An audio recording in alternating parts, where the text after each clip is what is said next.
우리 하나님의 말씀 함께 나눕니다. 누가복음 21장 29절에서 38절입니다. 우리 지금은 34절부터 38절까지만 읽도록 하겠습니다. 제가 가지고 있는 성경은 신약 성경 133페이지에 있습니다. 우리 34절부터 38절까지 우리 교독하시겠습니다. 앞에 있는 화면을 참고하셔도 되겠습니다. 34절을 제가 읽겠습니다. 너희는 스스로 조심하라. 그렇지 않으면 방탕함과 술 취함과 생활의 염려로 마음이 둔하여지고 뜻밖의 그날이 덫과 같이 너희에게 임하리라.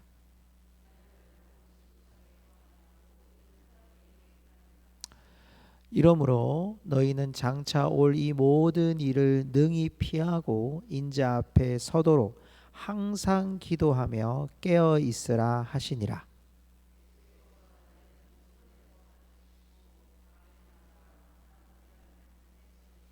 38절 같이 읽습니다. 모든 백성이 그 말씀을 들으려고 이른 아침에 성전에 나아가더라. 아멘. 할렐루야. 우리의 기도는 멈춤이 없고요. 우리의 기도는 하나님이 분명히 진행해 나가시는 것을 여러분 믿으시기를 바랍니다. 오늘 우리 목사님들하고요, 고성군 기독교연합회 목사님들하고 고성 군수님을 만나고 왔습니다. 그래서 1년에 한 번씩 저희가 간담회를 하게 되는데 교회 기독교 측에서 요청하는 부분도 이야기를 하고 또 우리 방역에 대한 이야기도 함께 나누고 또 여러 이야기를 함께 나누면서 참 놀라운 소식이 있었습니다. 오늘 금요일 오신 여러분한테 먼저 말씀을 드릴게요. 우리 저기 그 화진포에 가면 그 이제 화진포의 성이라 그래서 일명 김일성 별장이라고 돼 있죠. 그 안에 가면 셔우드 홀이라고 하는 선교사님이 그것을 건축을 했거든요. 그래서 거기에 이제 기독교적인 바탕에 또 크리스마스 씨를 만든 한국 그 가문이 크리스마스 씨를 만들어서 폐렴 환자들을 또 고쳤던 그런 일들에 대해서 이렇게 거기에 영상도 있고 또 거기에 이렇게 글귀들도 쓰여 있었어요. 근데 그걸 우리 기독교사는 2년 전에 우리가 이걸 좀 잘 기념할 수 있으면 좋겠다라고 했는데 지금 3개년 계획으로 2023년 완공 계획으로요. 셔우드 홀 기념관을 만들기로 했습니다. 그래서 그 김일성 별장 바로 밑에 주차장이 있는데요. 그 주차장 쪽에 2층으로 해가지고요. 한 30억 들여서 그 셔우드홀 건립을 해서 그곳에 기독교적인 기념관을 만들기로 저희들이 이제 의결을 했고 지금 그것이 1개년 올해가 진행되고 내년 그리고 2023년에 완공되는 걸로 확정이 됐습니다. 그래서 지금 나라에서 진행이 되고 있습니다. 그러니까 참 그랬습니다. 이 지역은 큰 절이 땅뿐만 아니라 저기 우리가 DMZ 넘어가서도 땅이 있을 만큼 큰 절이 있잖아요, 그렇죠? 거기에 우리가 이렇게 고성 군민들이 부르는 군민가에도 이렇게 종교적인 색채가 아주 진한 곳이 이곳이에요. 근데 이곳에 정말 하나님께서 남기신 하나님의 그런 놀라운 믿음의 증거를 남기는 이 사건을 이제 건립하고 기념관을 만드는 것을 우리가 요청해서 그 일들을 하게 했다는 것이 너무 감사하고 그것이 비록 큰 절에 비하면 얼마 되지 않은 것이지만 그것을 통해서 이 지역에 오는 사람들이 저기 북녘 땅을 품기도 하고 또 하나님의 선교적인 그 발걸음들을 보게 하는 제가 그런 것도 제안을 좀 했습니다. 이 지역에 있는 선교적인 발걸음들을 할 수 있는 순례길을 마련해 달라고 이렇게 말씀도 함께 나누면서 하나님의 일들은 멈춤이 없다. 이 지역에 우리가 기도하는 성도들 교회를 통해서 하나님의 나라가 임하여지고 있다라는 것. 여러분 꼭 기억하시고 우리에게 두려워하게 하는 것들을 보는 게 아니라 그 속에서 하나님의 진행하심을 볼 수 있는 믿음의 사람들이 되시기를 주님의 이름으로 축원합니다. 자, 오늘 우리 이야기는 크게 두 가지의 이야기입니다. 하나는 무화과 나무의 교훈에 대한 비유가 29절부터 33절까지 나오고요. 34절부터 38절까지가 그럼 이 마지막 시대에 하나님이 주시는 이 마지막 환난 앞에서 우리는 어떻게 이 믿음을 갖고 살아가느냐, 이 말씀을 함께 두 가지로 짧게 말씀을 나누고 기도의 제목을 삼으려고 합니다. 오늘 여러분 21장 29절에서 33절의 말씀에 보면 무화과 나무와 모든 나무에 대한 비유를 29절부터 33절까지 하고 있는 것을 보게 됩니다. 자, 말씀을 요약해 보면 나무에 싹이 나면 여름이 가까운 줄을 자연히 알 수 있다.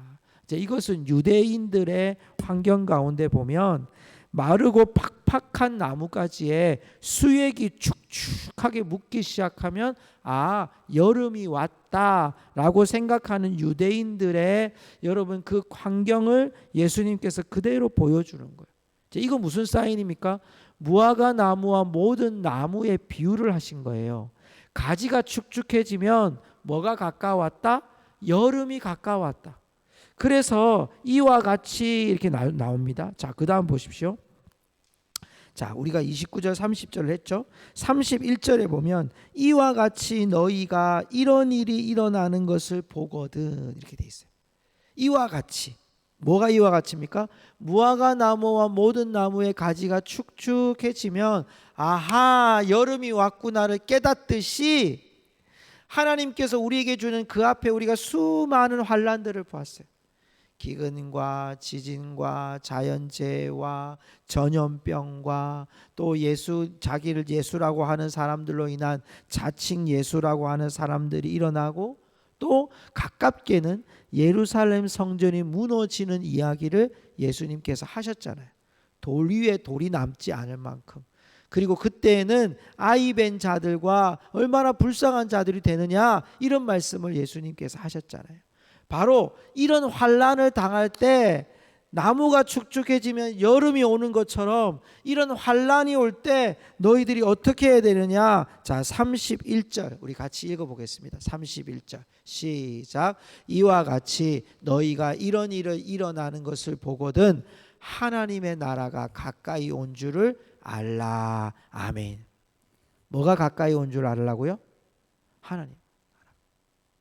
이 말씀을 이렇게 보면서 이런 묵상이 됐어요. 환난은 우리에게 주는 두려움이 아니라 우리에게 주는 하나님의 메시지구나라는 걸 깨닫게 돼요. 오늘 이 말씀을 통해서 보면 어떤 환난이 있느냐 이걸 얘기하는 게 아니라 무화과 나무와 모든 나무가 가지가 축축해지면 이제 여름이 온 줄을 우리가 아는 것처럼 환난이 다가오고 우리가 말할 수 없는 이런 전염병, 지진, 전쟁. 오늘 여러분 정말 저는 참혹한 뉴스들을 들었어요. 지금 여러분 우리가 정말 오늘도 중보하며 기도해야 되는데 인도라고 하는 나라, 저도 다녀왔습니다마는 그 인도라는 나라가요, 하루에 이 사망자가 6,000명이에요. 사망자가 코로나 때문에. 그러니까 여러분 인도가 전 세계 인구의 공식적으로 계산해서 중국이 15억 그리고 인도가 12억이에요. 근데 지금 중국이 산하 제한 정책을 지금까지 했다가 최근에 풀었어요. 3명까지 놔도 된다 이렇게 됐어요. 그때 당시 지금까지 중국은요, 호적에 올라가는 사람은 큰아들 한 사람, 첫째 한 사람이에요. 그럼 둘째 셋째는 낳아도 호적에 안 올라가요. 그럼 몇 명이 됐는지 인구조사가 안 돼요. 공식적으로 15억입니다. 인도는 어떨까요? 인도도 여러분 밑에서부터 끝까지 올라가면 중국만큼 크진 않지만 그만큼 커요. 그런데 여러분 그만큼 많은 인구들 가운데 몇천 명이 코로나 때문에 매일 죽고 있는데 그 죽음 이후에 시체들을요, 여러분 인도는 화장의 문화가 있습니다. 우리나라처럼. 근데 우리나라처럼 화장장이 잘 돼 있는 게 아니라 그냥 여러분 겐지스 강에다가 그냥 태우다가 여러분 그냥 보내는 거거든요.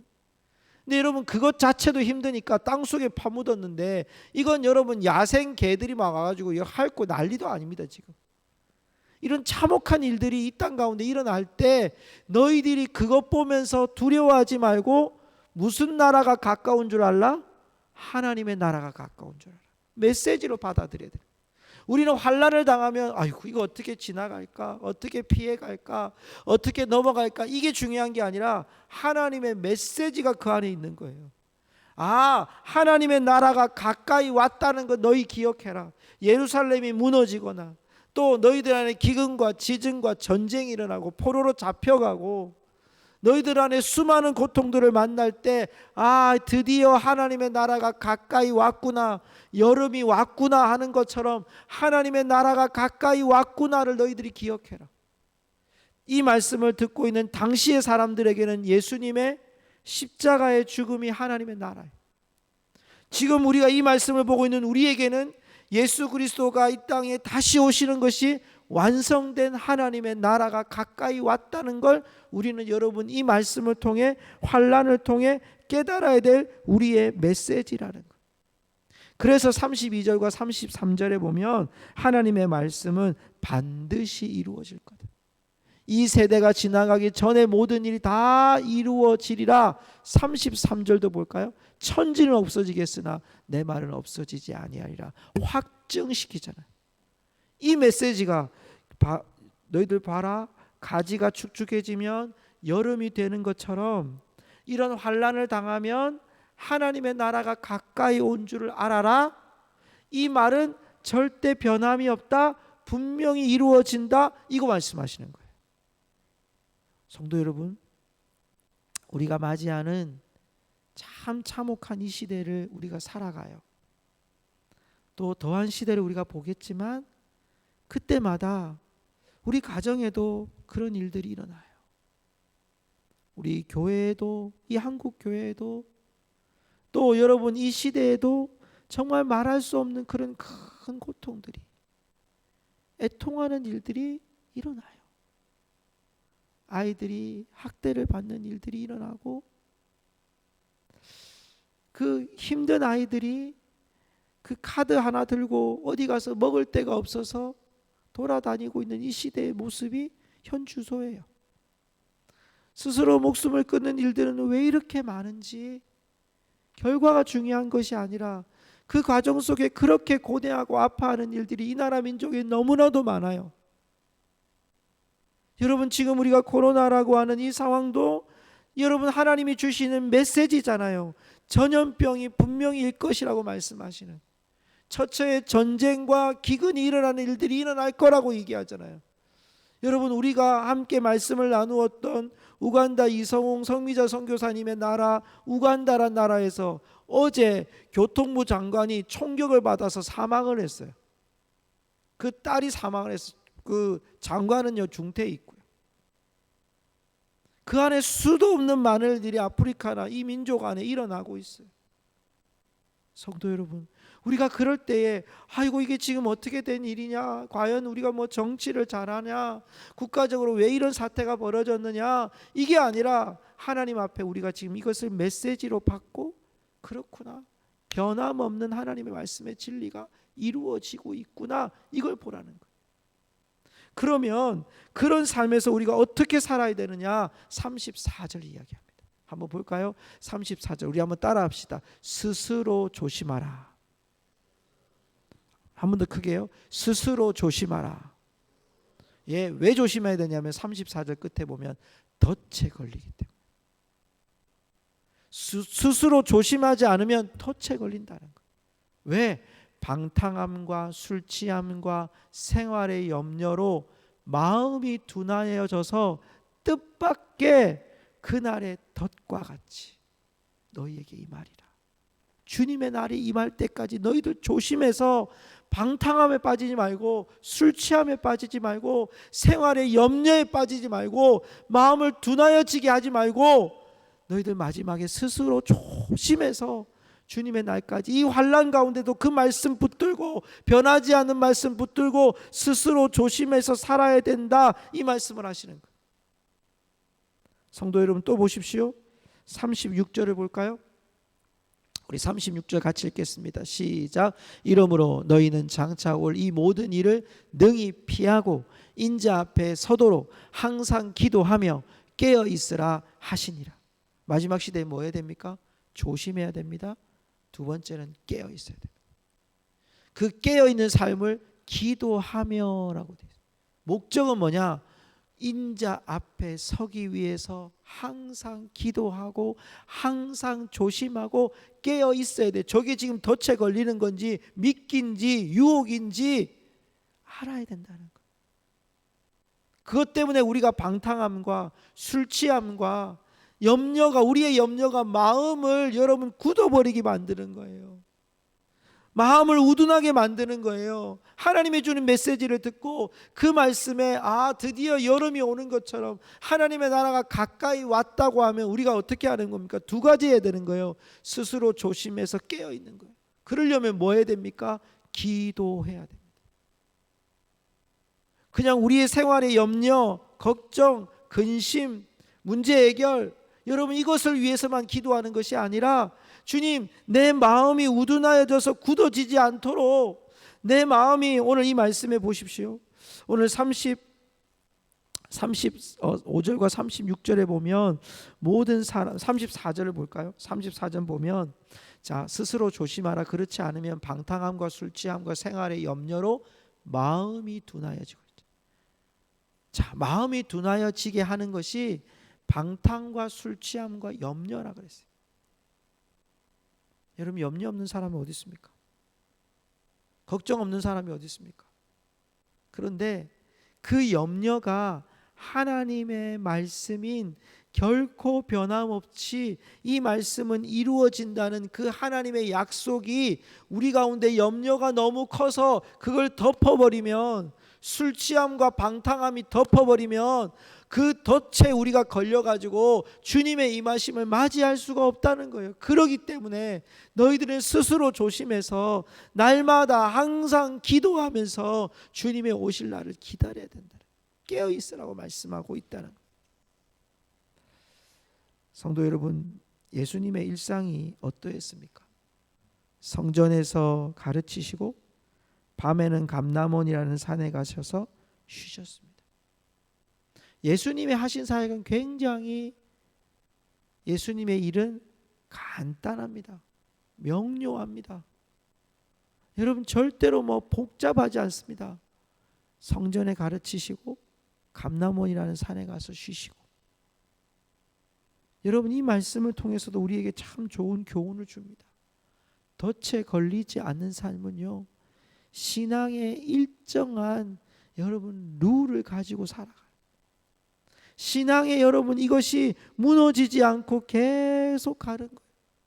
환난을 맞이하면 바뀌고, 환경이 바뀌면 바뀌고, 또 어떤 문제가 해결되면 또 달라지고, 또 안 좋으면 다시 엎드리고. 여러분 이런 것이 아니라 꾸준히 다니엘처럼 하루 3번씩 예루살렘을 향하여 기도하는 것처럼 여러분 꾸준히 성실하게 하나님의 제단 앞에, 하나님 앞에 늘 깨어있는 그 삶을 통하여 주의 영광을 보고.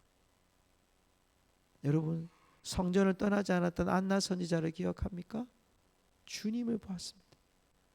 과부로 살아갈 수밖에 없었던 한 여인이 성전을 떠나지 않을 때 예수 그리스도를 만나는 축복을 받았습니다. 여러분 그것은 예수님도 동일했습니다. 날마다 밤마다 예수님은 기도하셨습니다. 우리의 생활이 깨어 있다는 것은요, 24시간 눈만 뜨고 있다는 것이 아니라 늘 하나님의 그 방향에 내가 늘 초점을 맞추고 살아가는 거예요. 말씀을 맺습니다. 오늘 여러분 우리가 2가지만을 기억하십시다. 하나는 하나님의 나라가 임할 걸 기억하면서 우리가 스스로 조심하자는, 덫에 빠지지 않도록, 정말 방탕함, 술 취함, 그런 염려에 빠지지 않도록, 마음이 둔하지 않도록 조심하자는 거예요. 2번째는 기도하며 깨어서 인자 앞에 서도록, 하나님 앞에 서도록 우리가 오늘도 기도하고 가자는 거예요. 성도 여러분, 오늘 이 저녁에도 또 우리가 내일 새벽에도 함께 기도할 텐데 여러분 계속해서 기도하는 일들이 우리 가운데 멈추지 않고 여러분의 일상이 되기를 주님의 이름으로 축원합니다. 기도하겠습니다. 우리 함께 찬양하며 기도하며 나아갈 텐데요.